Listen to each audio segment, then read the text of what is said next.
What's up, YouTube friends? My name is Danny Jones, and welcome to Jones Vibes. Jones Vibes.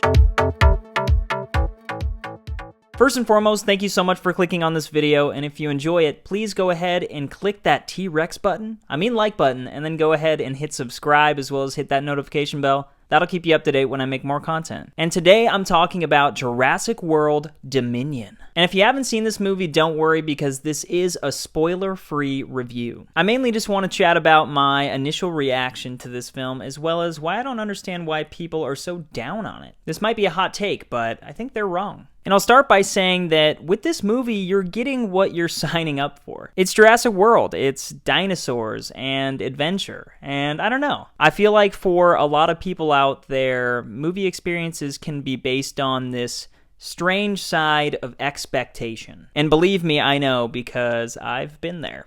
A few too many times. But if you go into a movie wanting or even needing it to be something, in this case maybe the original Jurassic Park, odds are you might have some mixed feelings and you might not get what you want. But instead of doing that, if you just go in trying to enjoy without carrying all that kind of extra baggage, you might just be blown away. Blown away by pterodactyls, if you know what I mean. And if you genuinely didn't like this movie, nothing against you at all. Everybody is entitled to their own opinion. I'm more so talking about the critical response that this has received so far, because I think that it was a pretty well-made and put-together film. And that kind of brings me to my initial reaction. Honestly, I thought that this movie was fantastic. You know, gearing up for it, my wife and I, we kind of did a little rewatch of the first two Jurassic Worlds as well as the original Jurassic Park. And it had been a while. I feel like I haven't watched them since the Jurassic Age, am I right? And honestly, my first time watching Fallen Kingdom in theaters, I was pretty critical of it because it wasn't what I was expecting. But I'll tell you what, after watching it as well as the first Jurassic World again, I gotta say, I really enjoy this new set of movies. They're a blast. Like, I really enjoyed what the writer-director Colin Trevorrow and his team managed to work up here. It checked all the boxes. And also, as you might know if you follow the channel, I'm a pretty big music guy. And my thought process with movies is that generally the score kind of makes up for about 50% of my enjoyment. Totally fine if that's not how you view things. It's no treble.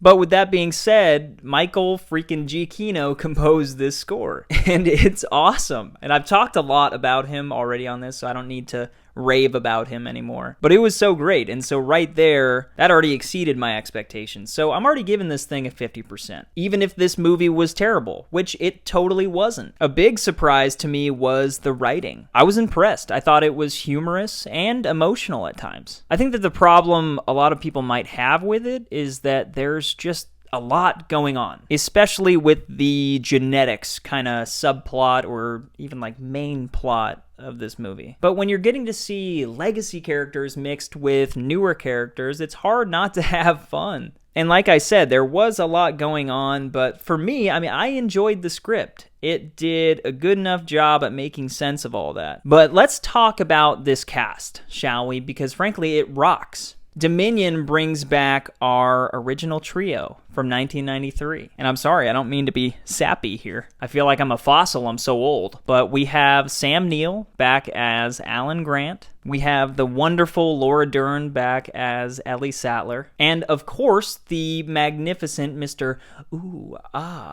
Jeff Goldblum as Dr. Ian Malcolm. And like I was saying, I feel like they flow into this plot pretty effortlessly. But then we have the world crew, starting with Chris Pratt as Owen Grady. You're awesome, Chris. I'm your biggest fan.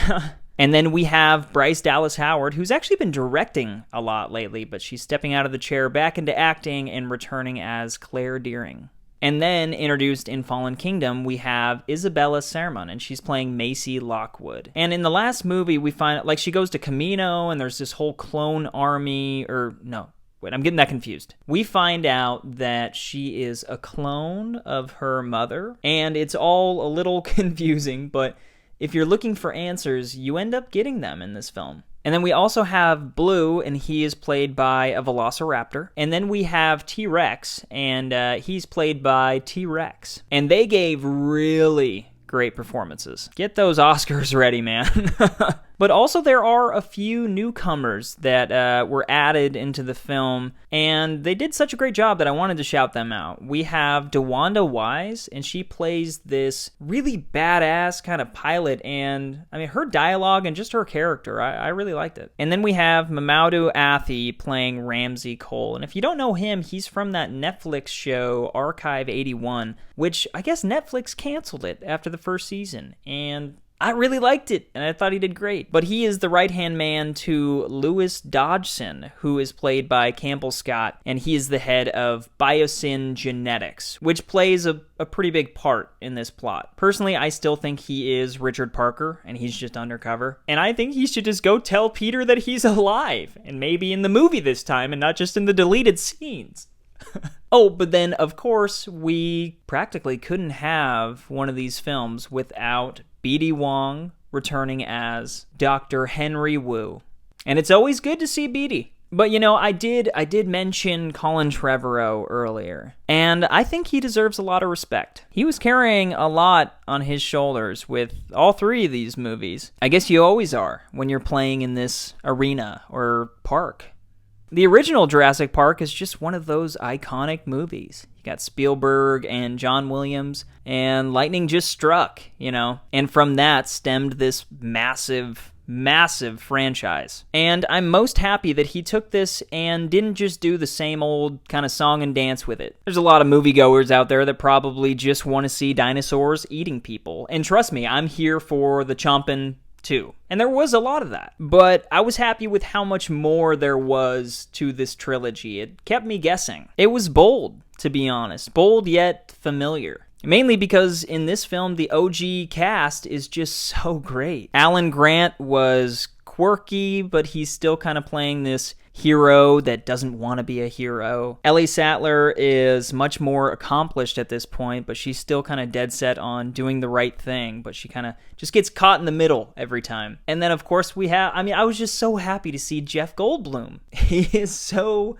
interesting. He's such an interesting human being. And I thought he did such a great job getting back into this character, and his little one-liners, they were perfect. And also, the action was top-notch. They managed to weave a lot of subtle little nods to different action franchises that I noticed. There's this scene where a velociraptor runs and jumps through this window, almost shot for shot to The Bourne Identity. And there's also some Mission Impossible style rooftop jumping, and then some nods to Indiana Jones. You kind of feel some George Lucas and Steven Spielberg in there. It definitely managed to capture a little bit of that magic. But another thing I wanted to talk about is there's something to be said about the emotion that these dinosaurs bring. I'm a big animal guy. And as you see in the trailer, there's this plot line where Blue's baby gets kidnapped. And that just gets me. Because we've grown up with these dinosaurs, and in some crazy way, they are real to us. Even the Dilophosaurus.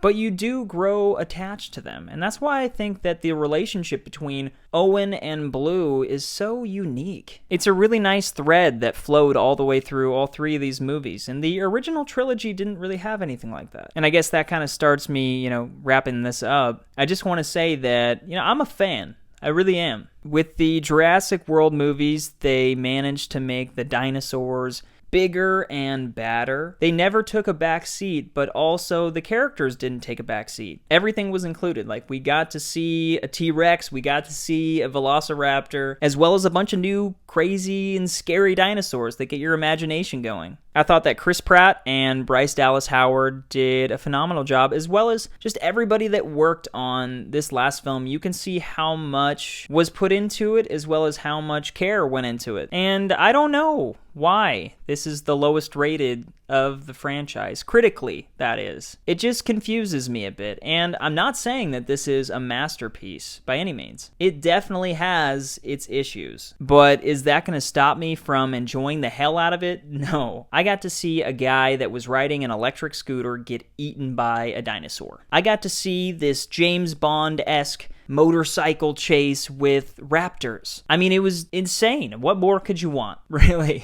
Personally, I just don't think that it deserves to be rated so low, especially when you compare it to like Jurassic Park 3. But I am very curious to hear what you thought about it, because maybe you saw something that I didn't, or maybe you loved it like I did. Please feel free to leave me a comment down below. I'd really appreciate it. As well as, I do have a question. Do you think that humans and animals could coexist with dinosaurs? Those darn pterodactyls will get you, I tell you what. But also, if you enjoyed this review, please go ahead and click that like button for me. That helps me get seen by more people just like you, as well as hit subscribe. I would love to have you become a part of this Jones Vibes community. I'm also on social media at Jones Vibes Only. And yeah, that was Jurassic World Dominion. As always, I hope you all are safe, happy, and healthy, and I will see you next time.